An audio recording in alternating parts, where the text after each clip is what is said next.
Oke, assalamualaikum warahmatullahi wabarakatuh. Yang terhormat ada di Infomi dan selaku pengasuh pada pesantren Sekolah melalui Benfida, ada pengurus, ada jajaran guru di MTSM melakukan ada Benfida, ada teman-teman yang selalu bahagia dan tidak lupa ada kedua orang tua di rumah, semoga sehat selalu untuk mereka. Nah, jadi sini saya Nafsana Ali Arif dari kelas 12M Al-Qur'an dari Benfida akan mempresentasikan kitab Tibyan bab yang ke-9. Nah, jadi aku bakal jelasin tentang adab-adab dalam membaca Al-Qur'an lanjutannya yang kemarin. Nah, jadi di sini ada mengulang-ulang ayat tertentu untuk direnungi, seperti itu menangis ketika membaca atau mendengar ayat Al-Quran, terus habis itu atau membaca Al-Quran dengan tartil, dan yang terakhir itu ialah membaca ayat rahmat untuk memohon karunia.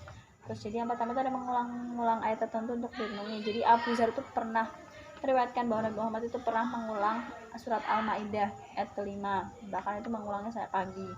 Terus habis itu Ibnu Mas'ud juga pernah mengulang surat Toha ayat ke-14 yang berbunyi Rabbi Sidni Ilma. Terus habis itu Abad bin Hamzah juga pernah mengulang surat At-Tur ayat ke-27 yang berbunyi Famanallahu alaina wa waqana adzabas samum. Terus habis itu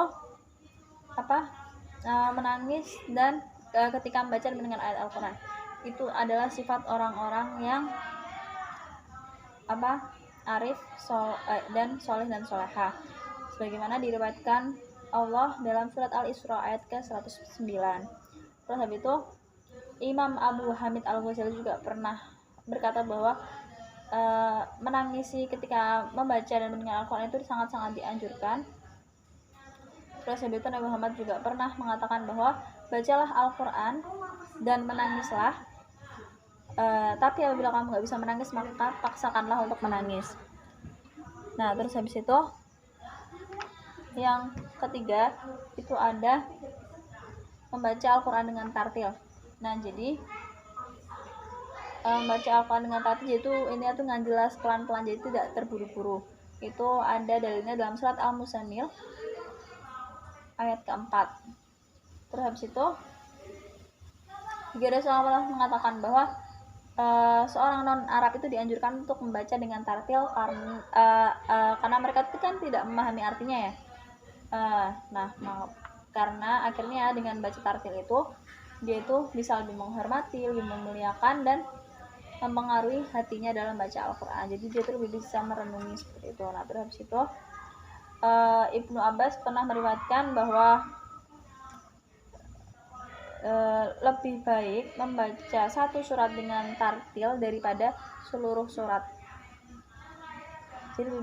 Jadi lebih baik baca satu surat tapi dia itu pelan-pelan direnungi seperti itu daripada banyak surat tapi kita tuh cepat seperti itu. Tapi itu seorang para ulama juga mengatakan bahwa tartil itu lebih mustahab untuk tadabur. Terus itu yang terakhir itu ada apabila kita membaca ayat yang berisi tentang rahmat maka hendaknya kita tuh memohon karunia. Terus yang kedua, apabila kita membaca ayat yang berisi tentang peringatan azab, siksaan, hendaknya kita tuh mohon perlindungan dan pertolongan Allah. Tapi kalau misalkan kita membaca ayat yang berisi tentang tanzilah lillah atau mensucikan Allah, hendaknya kita tuh mensucikan namanya dengan contohnya seperti kita tuh membaca subhanahu wa ta'ala seperti itu. Oke, sekian dari saya, kurang mohon maaf. Wassalamualaikum warahmatullahi wabarakatuh.